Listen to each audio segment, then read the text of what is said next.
England की राजगद्दी साल 1509 से लेकर 1547 तक हेनरी के हाथों में हुआ करती थी। राजा हेनरी की कई पत्नियां और एलिजाबेथ और मेरी नाम 2 बेटियां थीं। इनमें से मेरी राजा की पहली पत्नी की बेटी थी। राजा हेनरी को मेरी ज़्यादा पसंद नहीं थी, इसलिए वह उसके साथ बुरा व्यवहार करते थे। मेरी महल के नौकरों के साथ महल का काम करती थी। अगर मेरी कुछ कह भी दे तो राजा उसकी कोई बात नहीं मानते थे। 47 में जब राजा हेनरी की मौत हो गई तो प्रजा की इच्छा अनुसार 16 शताब्दी के दौरान हेनरी की पहली बेटी मेरी को इंग्लैंड की राजगद्दी दे दी गई। वह इंग्लैंड की रानी बन गई। उस समय इंग्लैंड के हालात बहुत अच्छे नहीं थे। इंग्लैंड कैथोलिक और कैथोलिक इन 2 धर्मों के बीच में बंट चुका गया था। उस समय दोनों धर्मों के लोगों के बीच जंग छिड़ी गई थी। चाहती थी कि पूरे इंग्लैंड में सिर्फ एक ही धर्म हो, लेकिन लोगों ने इसकी यह बात मानने से साफ इनकार कर दिया था। इससे नाराज होकर रानी ने उसकी बात न मानने वाले लोगों को मौत की सजा दे दी थी और ऐसे लोगों को जिंदा भी जला देती थी। रानी मेरी को इस बात की वजह से इंग्लैंड के लोग उससे नफरत करने लगे।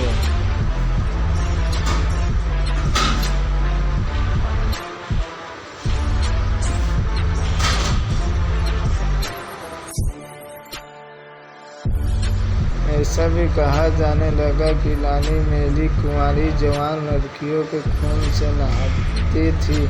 इसका मानना था कि उनके खून से नहाने से वह ज़्यादा दिनों तक जवान रह सकते हैं। कुछ सालों बाद रानी मेरी ने शादी कर ली और कुछ समय बाद इंग्लैंड में एक खबर आई कि रानी मेरी गर्भवती है और जल्द ही उनके राज्य को उनका नया राजा भी मिल जाएगा।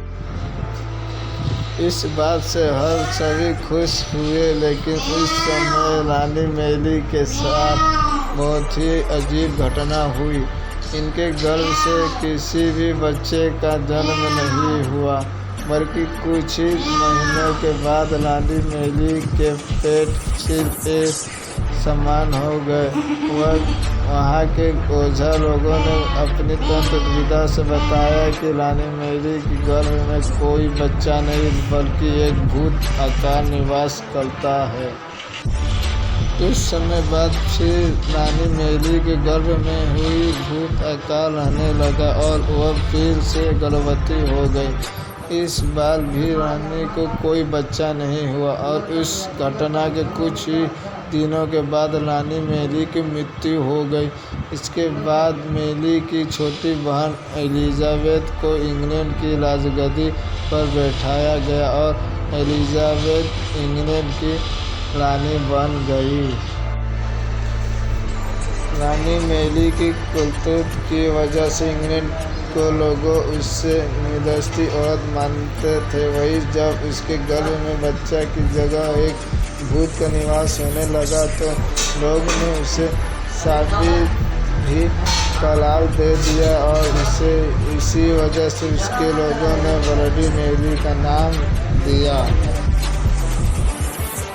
कहानी से सीख। ब्लडी मेरी की कहानी हमें यह सीख देती है कि अपने निजी विचारों से सोच को लेकर दूसरे लोग पर दबाव नहीं